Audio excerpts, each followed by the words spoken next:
히어로가 된다는 것은, 다른 사람보다 뛰어나고 독보적인 위치에 올라간다는 것은 누구나 사모하고 꿈꿔볼 수 있는 그런 삶이죠.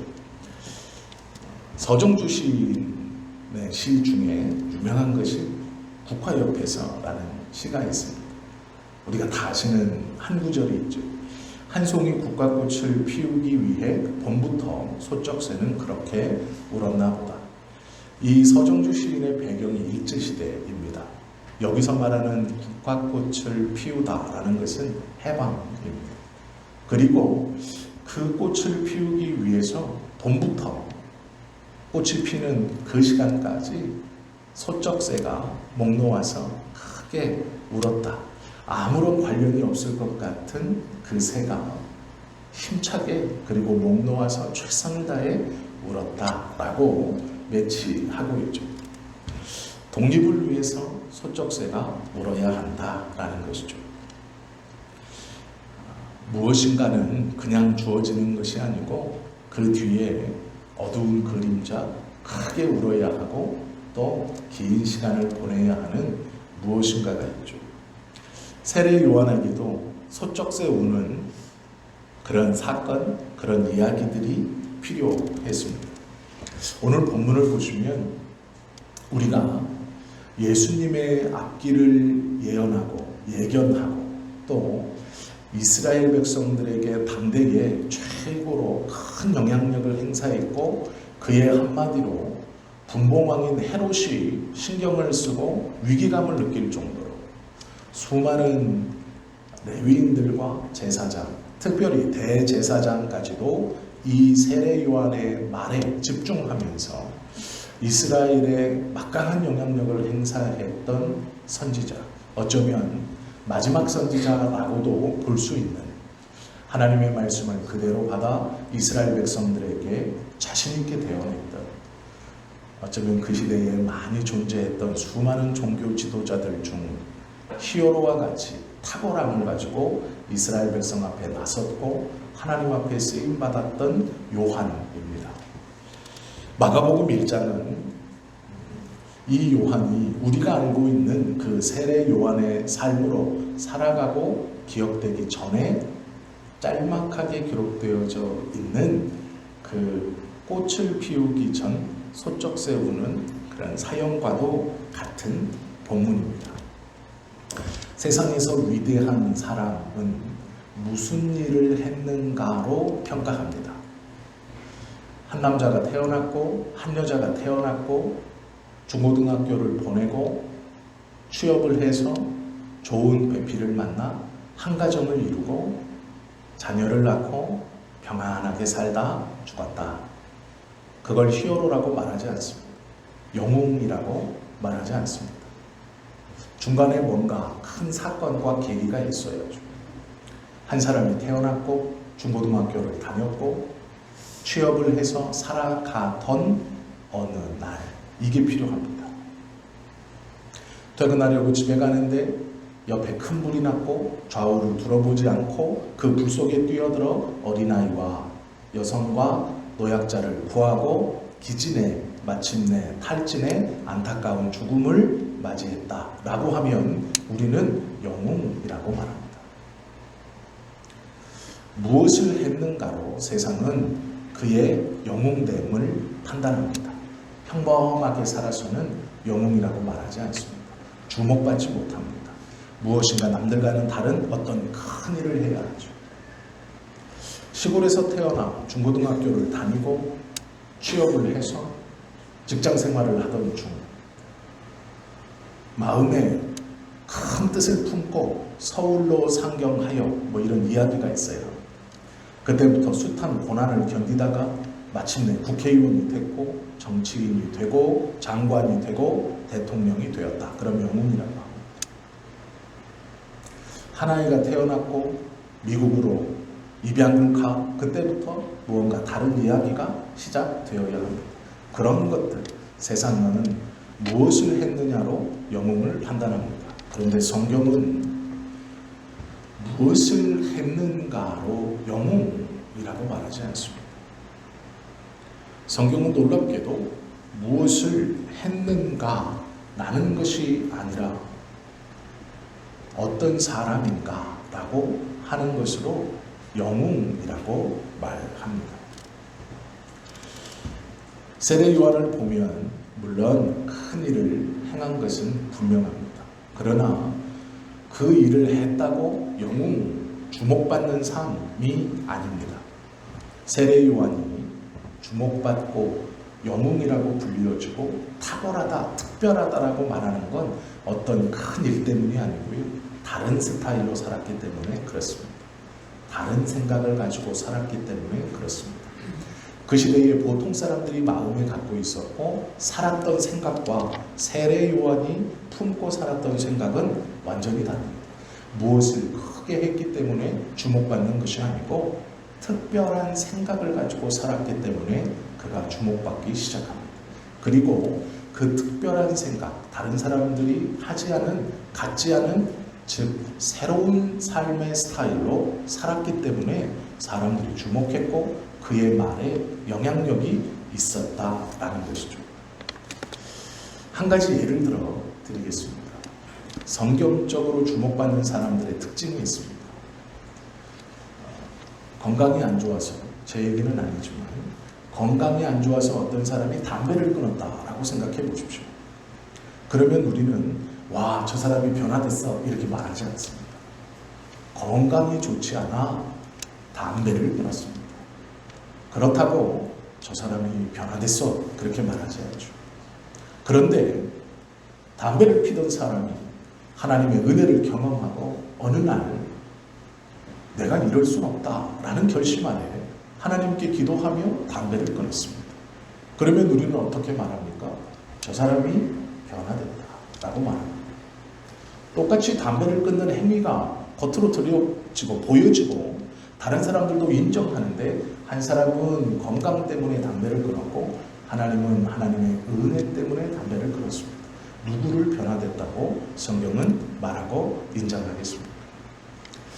미덕 중에 하나의 미덕이 있다면 친절함일 것입니다. 친절한 것. 다른 사람을 배려하고 말을 이쁘게 하고 웃어주고 이해하고 부탁을 들어주는 것. 친절함. 우리가 친절함을 볼 수 있는 여러 곳이 있지만 은행이 있습니다. 은행에 가면 참 친절합니다. 은행원들이. 어서 오십시오 고객님, 무엇을 도와드릴까요? 무엇인가 말을 하면 네 이렇게 말씀이십니까 하면서 열심히 합니다. 질문에도 여러 명의 사람들이 하루에도 수십 번을 질문했을 거지만 그것에 대해서 친절하게 미소를 띠고 잘 알려줍니다. 그런데 문제는 4시까지만 그렇게 해줘요. 친절한데 오후 4시 넘어가면 안 친절합니다. 4시 반 넘어가면 전화도 안 받아요.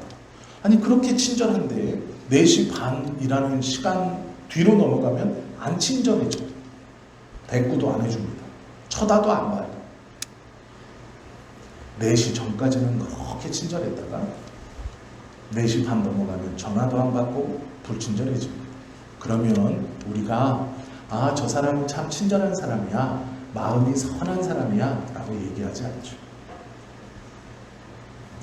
친절한데 4시 반까지만 친절함.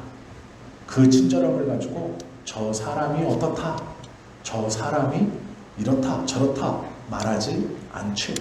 왜요? 그 친절함은 그 은행원으로 근무하는 그 시간 안에서만 보여지는 모습이기 때문에 그렇습니다. 그 사람의 진짜 성격이 어떤가 우리는 모르죠. 4시 전에 나에게 베푸는 친절로 저 사람은 좋은 사람이야 그렇게 생각할 수 없다는 걸 우리는 다 알죠.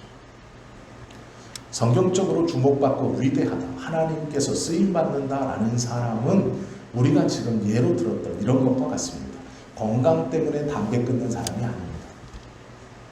4시까지만 친절한 사람이 아닙니다. 어떤 말씀을 드리려고 하는지 아시죠?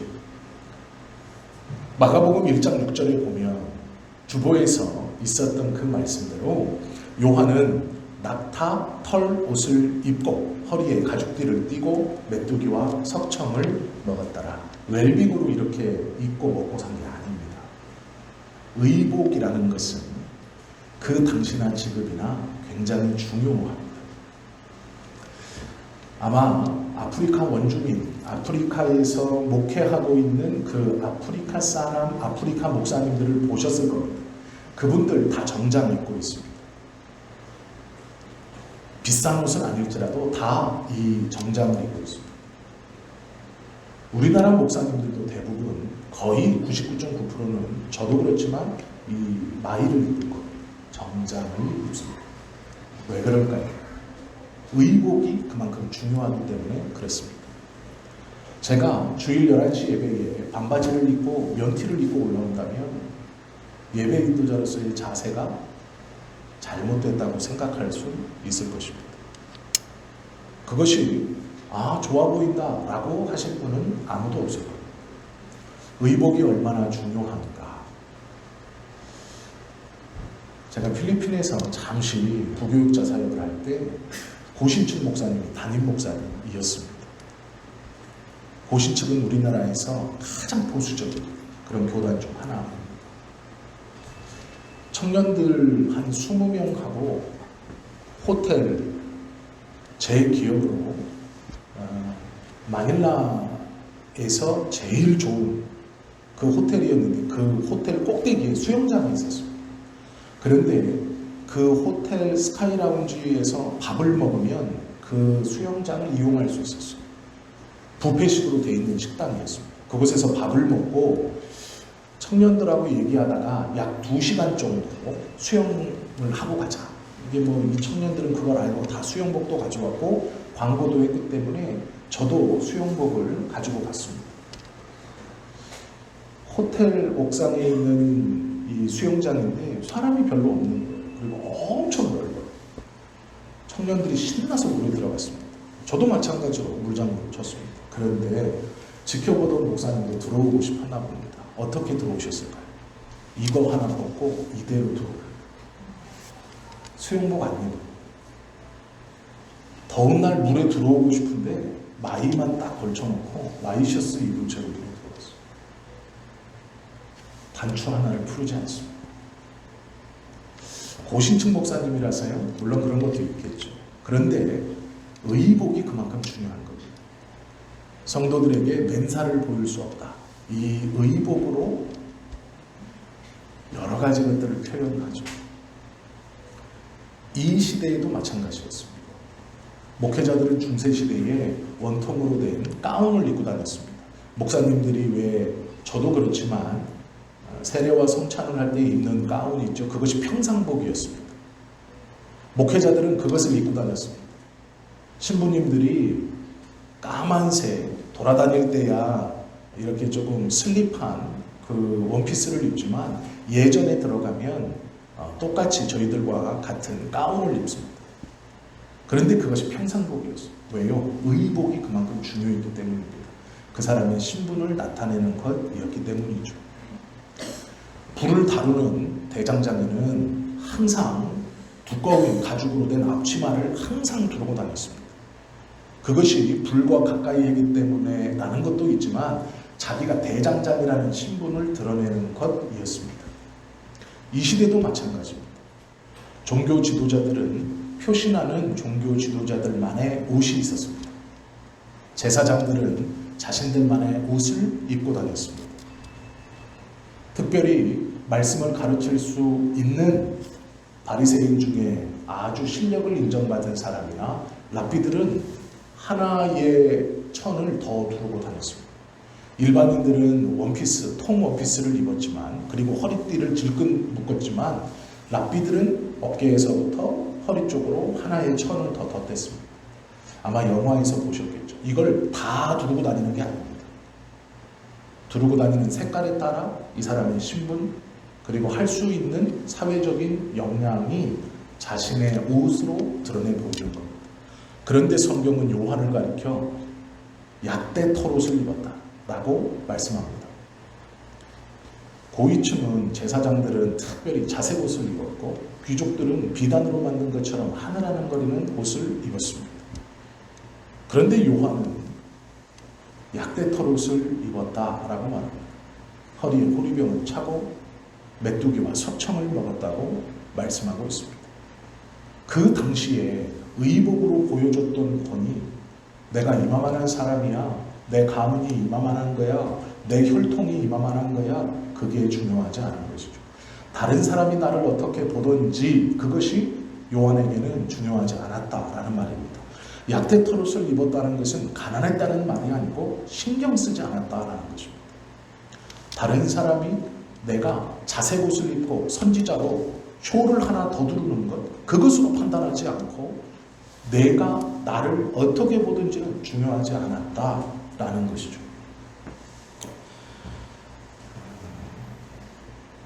요한은 그런 삶을 살았습니다. 다른 사람을 신경 쓰지 않고 다른 사람의 눈, 사회적으로 통용되는 무엇인가? 아닙니다. 그것과는 다른 것을 품고 살았기 때문에 그가 주목받고 하나님에게 쓰임받을 수 있다라는 것이죠. 경험을 해보셨는지 모르겠지만 제가 사춘기 때 그런 생각을 했습니다. 모든 사람이 나만 보는 것 같은 거예요. 모든 사람이 저만 쳐다보는 것 같아요. 이게 왕자병이 아니고요. 그럴 때가 있었습니다. 저한테. 버스를 타면 사람들이 다 저만 쳐다보는 것 같은 거예요. 버스비를 내고 딱 올라가면 저만 쳐다보는 것 같은 거예요. 제가 걸어갈 때 다 나만 보는 것 같은 거예요. 자리에 앉아서도 쟤는 뭐하나 이렇게 저만 보는 것 같은 거예요. 그래서 옷차림 하나, 신발에 뭐 이렇게 막 진흙 묻은 거 하나, 가방 어디 뜯어진 거 하나 엄청 신경 쓰여요. 집에 가면서도 제 또래의 모든 남자 여자들이 저만 쳐다보는 것 같은 거예요. 그래서 막 불만이 많아져. 왜 내 허리띠는 해졌나?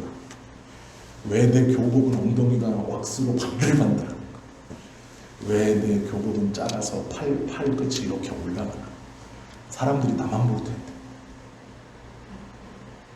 왜 우리 엄마는 새 옷을 안 사주나? 왜 내 가방은 다른 애하고 다른 유행에 뒤처진 것인가? 왜 내 머리는 반곱슬이라 생머리처럼 스프레이 뿌려 올리면 쫙 올라가야지 왜 옆으로 처지나? 뭐든지 나만 보는 것 같은 거죠. 그런데 알게 됐습니다. 아무도 신경 쓰지 않습니다. 찢어진 옷을 입던 허리띠를 매지 않았던 배가 이렇게 나왔던 누구도 신경 쓰지 않는다는 것을 나중에 알았습니다. 그때 알았으면 참 좋았을 겁니다. 제가 만약에 사춘기 때 그것을 알았다면 좀 편하고 부모님과의 관계도 좀 좋아졌을 것이고 그것을 무리하게 요구하지 않았을 건데 왜 그때는 몰랐을까? 왜 나만 쳐다보는 것 같았을까? 철이 조금 드니까 아무도 나를 신경 쓰지 않는구나. 그것을 알게 됐고 그것을 안 다음부터는 옷 입는 것이 굉장히 자유로워졌고 행동하는 것이 자유로워졌고 어디에 들어갈 때 나아올 때 신경 쓰임이 조금 달라졌습니다.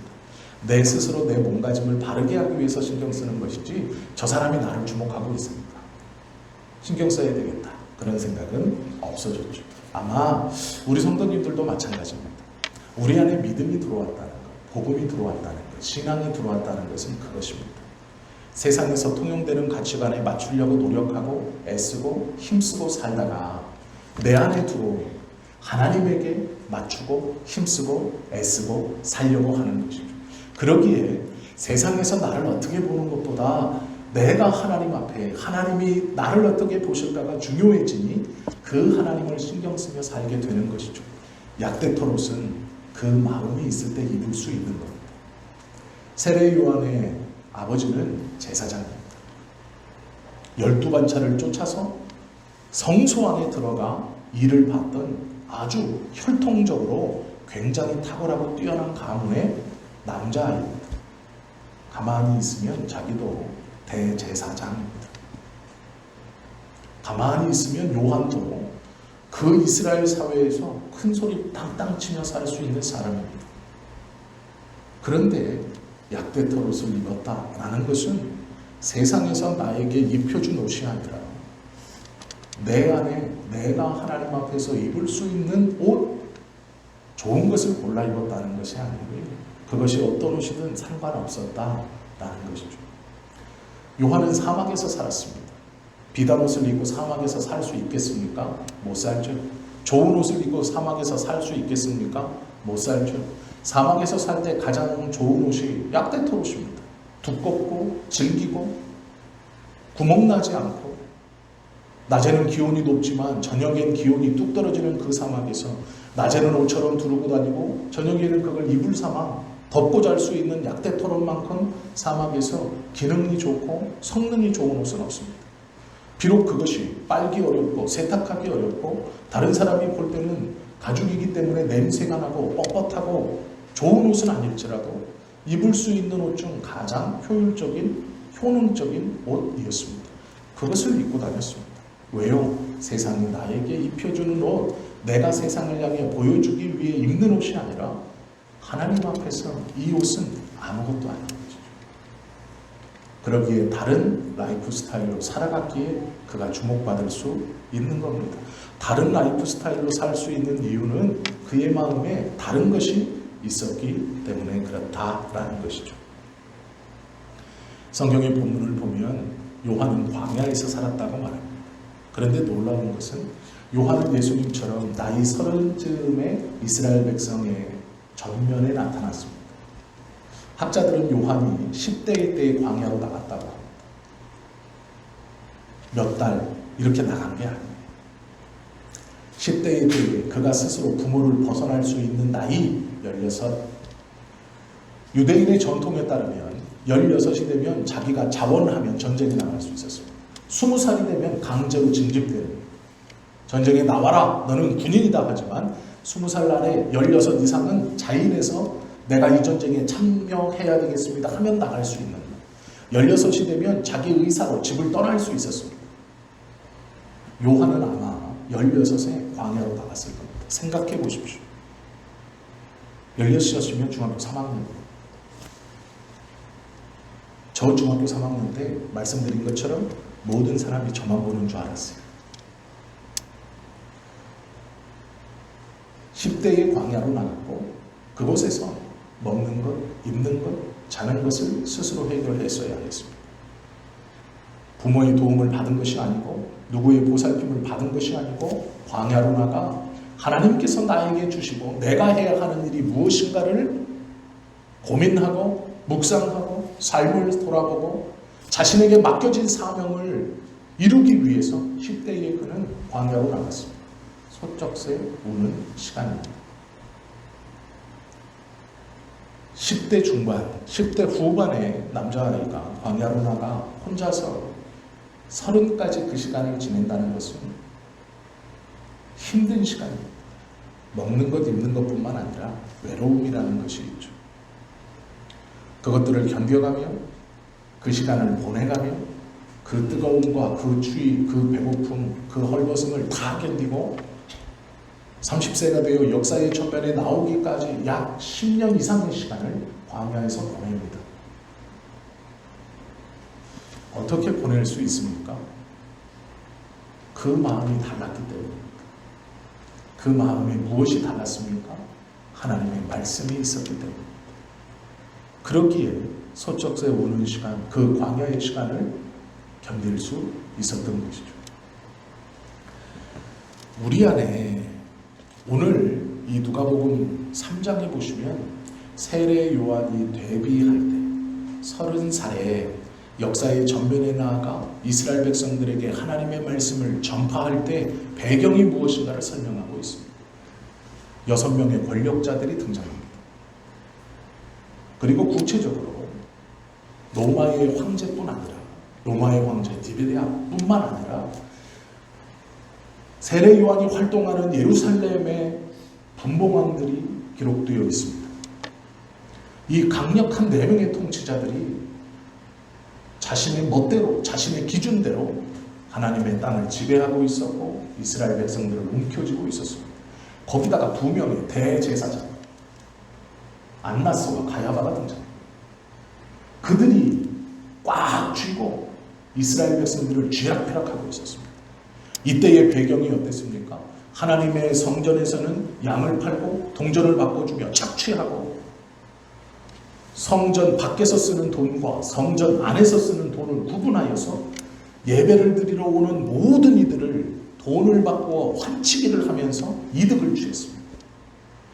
밖에서 들어온 동물들은 제물로 적당하지 않다 판결을 내어 돌려보냈습니다. 오로지 성전 안에 자기들이 파는 짐승들을 사야만 제물로 인정하면서 몇 배로 폭리를 취하며 그렇게 하나님 앞에 나아갈 수 있다고 거짓으로 가르쳤습니다. 나팔 기구가 되어 있는 돈괴 9개를 성전 입구에 세워놓고 차례대로 그곳에 성전에서 쓸 수 있는 돈들로 헌금하게 했습니다. 그리고 그곳에서 떨어지는 동전의 소리를 가지고 저 사람의 신앙을 평가하던 말도 안 되던 신앙을 가르치고 그것이 신앙이라고 믿고 있었던 시대입니다. 종교 지도자들만 타락한 것이 아니고 세상적으로도 하나님과는 전혀 상관없는 4명의 강력한 군주들이 땅을 나누어서 숨만 쉬고 살아갈 정도로 이스라엘을 억압하던 시대입니다. 그때 다른 마음을 품었던, 세상이 자기에게 주었던, 세상이 자기에게 이부라고 말하는 그것이 당연한 것이다 라고 말하는 그 삶을 거절하고 하나님의 말씀을 품고 광야로 나갔던 한 젊은이가 돌아옵니다. 그리고 이야기는 시작됩니다. 그 시기 다른 마음을 품었던 한 사람, 다른 마음을 품고 광야로 나가 그 10여 년의 세월을 하나님의 말씀으로 붙들고 삶을 살았던, 전혀 다른 삶을 살았던 한 사람이 이제 이들에게 돌아와 말씀을 전하며 이스라엘은 변화됩니다. 그들은 도전받습니다. 그들은 예수 그리스도에 대해서 주목하기 시작합니다. 왜요? 하나님의 말씀 때문입니다. 광야로 나가는 사람은 많았습니다. 그 억압된 분위기 속에서 자신의 신앙을 찾아 광야로 나가는 사람은 요한의 시대에 많이 있었습니다. 그들을 수도자들이라고 불렀습니다. 그런데 문제는 그들은 다시 돌아오지 않았습니다. 그곳에서 혼자 내 마음 편하게 이 꼴 저 꼴 안 보고 나 공덕 쌓고 나 신앙생활하고 나 믿음 쌓고 나 혼자 저 수준 낮은 것들, 저 세상에 지배받는 것들, 세상의 욕심에 가득 차 있는 저 사람들 쳐다보지 않고 나 혼자 광야로 가서 기도하고 찬송하고 예배하고 내 신앙 내가 지켜가면서 나 혼자 고고한 척하는 사람 많았습니다. 그런데 문제는 이 요한은 돌아옵니다. 시간이 되어 돌아옵니다.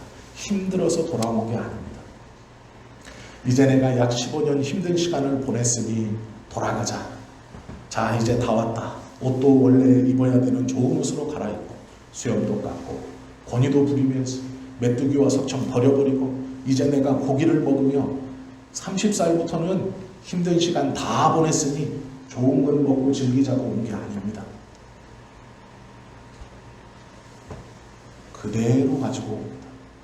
약대터로도 그대로 입고 오고 메뚜기와 석청도 그대로 먹습니다. 제일 중요한 하나님의 말씀도 그대로 품고 있습니다. 이것이 성경에서 말씀하시는 영웅입니다. 히어로입니다. 다르게 사는 삶입니다. 하나님의 말씀이 그의 마음속에 있었기 때문에 그 광야의 시간을 견딜 수 있었죠.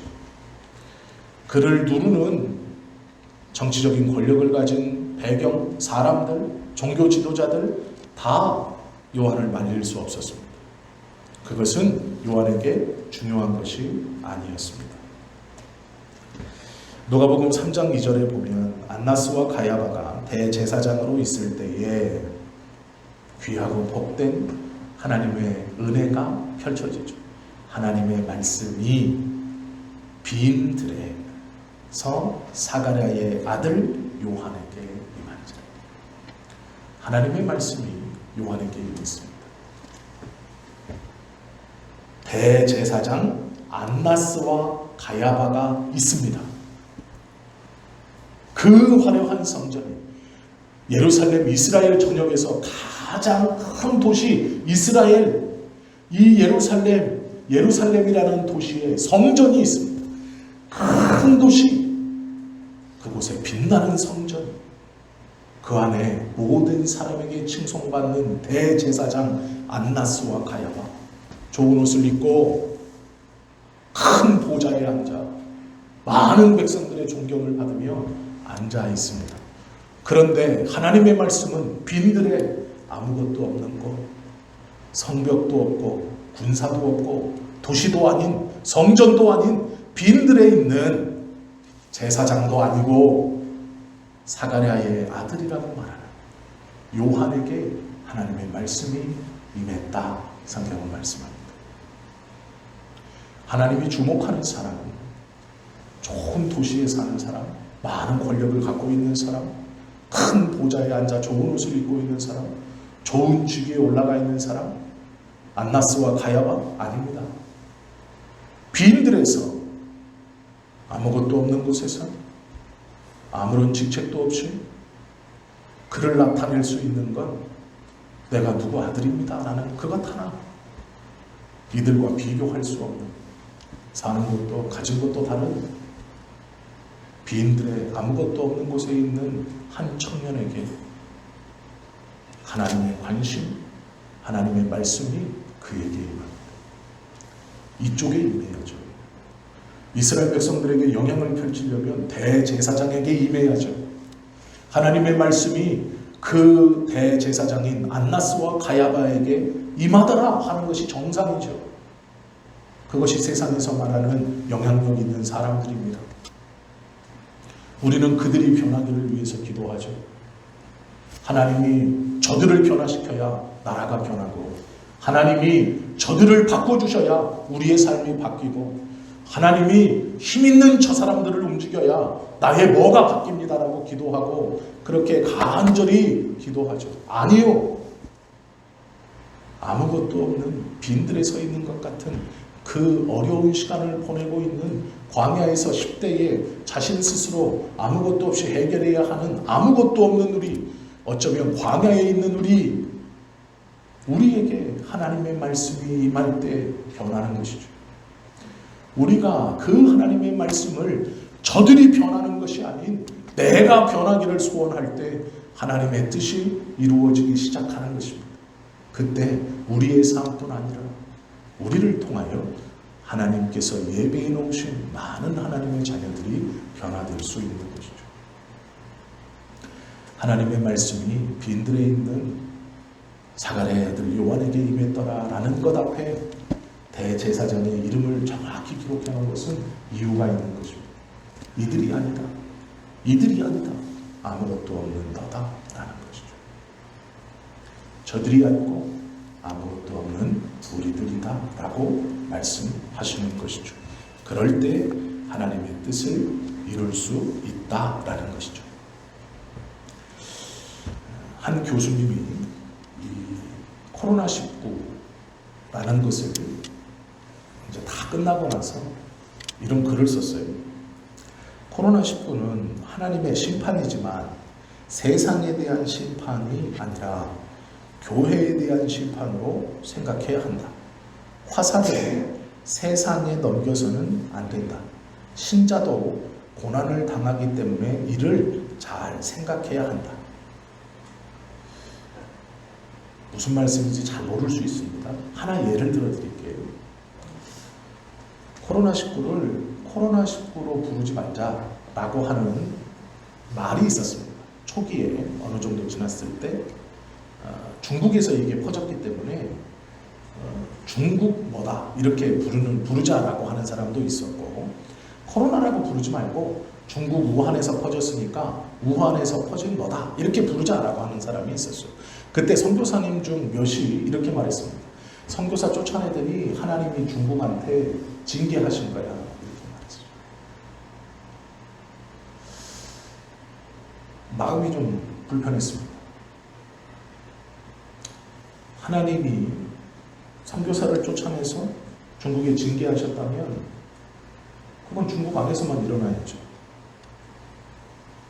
왜 내가 걸립니까? 3번이나. 나는 쫓겨났는데. 억울하잖아요. 하나님이 선교사를 쫓아낸 중국에 징계하시는 거라면 나는 안 걸려야죠. 아니 저는 안 걸려야죠. 최소한. 저는 쫓겨났잖아요. 저는 안 걸려야죠. 근데 제가 3번이나 걸립니다. 그 얘기 듣는데 억울하더라고요. 아니, 하나님이 선교사 쫓아낸 중국에 내린 징계인데 내가 왜 3번이나 걸리지? 나는 쫓겨났는데, 쫓아낸 게 아니고, 나는 중국인도 아니고 한국인인데, 우리 아버지는 중국하고는 상관도 없는 사람인데 코로나 걸려가지고 냄새가 안 맡아지더라고요. 왜? 억울하죠. 그렇게 받으면 안 됩니다. 세상에 선교사를 쫓아내서 하나님이 중국을 징계하신 거예요. 근데 왜 전 세계가 고통받는데? 그러면 이유가 다른 거죠.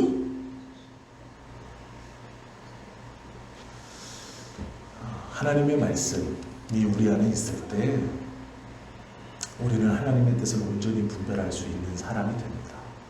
그리고 어떻게 살아가야 하는지를 결정할 수 있습니다. 세상이 나에게 준 것, 세상이 나에게 입히려고 하는 옷, 이것이 좋은 거야. 이것을 입어야 돼. 이것을 가져야 돼. 이것을 누려야 돼. 이것을 발휘해야 돼. 아니요. 하나님이 주목하시는 사람은 그것이 아닙니다.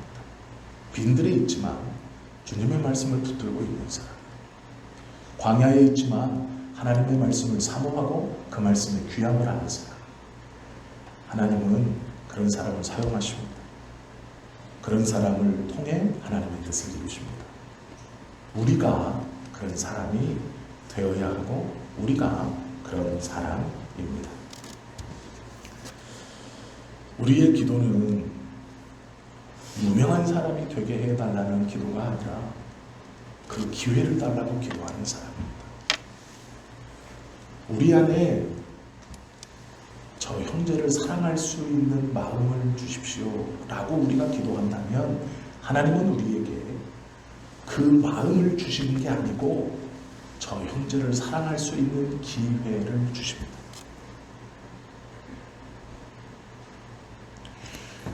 하나님 우리 가정을 지켜주십시오. 하나님이 신비한 방법으로 우리 가정을 지켜주시는 게 아니고 우리 가정을 지켜갈 수 있는 기회를 나에게 주십니다. 하나님 내 자녀를 붙들어 주십시오. 네 자녀를, 내 자녀를 붙들 수 있는 기회를 나에게 주십니다.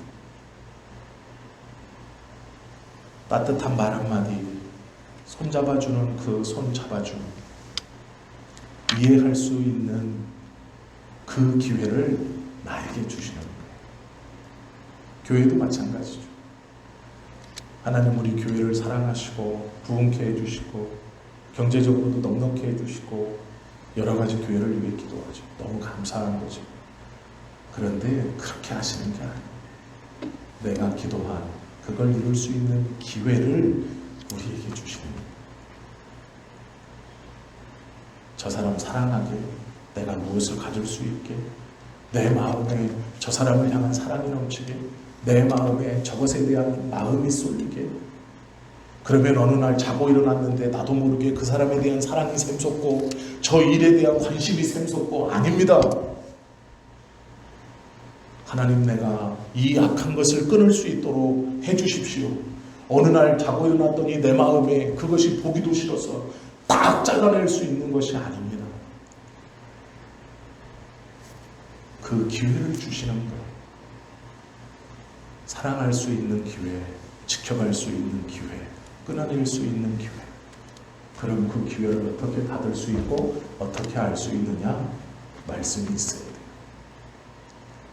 말씀이 없으니 달라고만 하는 거예요. 하나님은 벌써 우리에게 기회를 주셨습니다. 사랑할 수 있는 기회도 주셨고, 지켜갈 수 있는 기회도 주셨고, 회복될 수 있는 기회도 주셨고, 그 기회를 하나님 내가 깨닫고 그 기회를 놓치지 않고 실천해 나가기를 원합니다 라는 것이죠. 이것이 요한의 기도예요. 이것이 요한의 삶이에요. 이것이 요한의 마음입니다. 하나님이 요한의 마음속에 집어넣어 준 거예요. 억압받고 있는 이스라엘 백성, 죄악 가운데 우상 숭배하고 있는 이스라엘 백성, 하나님 저것들 돌아오게 해주십시오. 정신 차리게 해주십시오. 하나님 섬기게 해주십시오. 하나님 사랑하게 해주십시오. 다 그렇게 기도했을 거예요. 아마 깨어있는 대부분의 사람들은 이스라엘 백성들을 보면서 마음 아파했을 거예요. 저들이 하나님 돌아올 수 있도록 인도해 주십시오. 그런데 요한은요, 저들이 돌아올 수 있는 기회를 너에게 줄게. 저들이 돌아올 수 있는, 우상을 버릴 수 있는 기회를 너에게 줄게. 저들이 예수를 그리스도로 고백하고 하나님의 백성으로 다시 돌아올 수 있는 기회를 너에게 줄게. 네가 가서 그 기회를 줄 테니 네가 가서 전하고, 네가 가서 붙들고, 네가 가서 가르치고, 네가 가서 내 마음을 보여라 라는 것이죠. 하나님의 말씀이 우리 안에 들어오면 달라고 안타까워하는 것에서 멈추지 않습니다. 그 기회를 나에게 주셨다는 것을 알게 되고, 내가 내 기도했던 것을 이룰 수 있기를 하나님 앞에 기도하는 것뿐만 아니라 그 기회를 하나님이 주셨음을 알고 가는 것이죠. 행동하고 말하고 끌어안고 하나님의 뜻이 이루어질 수 있기를 위해서 믿음으로 살아가는 것이죠. 무엇을 했느냐도 중요하지만 어떤 존재인가, 내가 누구인가가 더 중요합니다. 우리에게 하나님은 다 기회를 주셨어요. 우리가 기도하는 그 모든 것들을 이미 우리에게 허락하셨어요. 기회라는 것을. 하나님 저것 주십시오. 그래, 내가 그것 가질 수 있는 기회를 줄게. 그것이 우리의 건강일지 몰라요. 오늘 하루 우리의 삶일지 모릅니다. 회복되기를 원하는 그 사람, 내가 지금 기회를 주는 거야. 네 기도가 이루어질 수 있는 기회를 주는 거야. 그에게 연락하고 회복되어지기 위해서 네가 노력하는 그 기회를 준 거야. 그게 너의 건강이고 그게 너의 시간이야. 가정을 지키고 자녀들을 붙들 수 있고 사랑할 수 있는 그 기회, 지금 우리에게 주신 겁니다. 요한이 광야에서 그 기회를 붙들고 이스라엘로 돌아왔던 거죠. 우리도 그런 하루를 살아가는 것이죠. 하나님의 마음이, 하나님의 말씀이 마음에 있는 자만이 그렇게 살 수 있습니다. 하나님의 말씀이 내 마음에 있기를, 그래서 하나님의 삶의 깊은 은혜를 깨달을 수 있기를 예수님의 이름으로 축원합니다. 기도로 드립니다.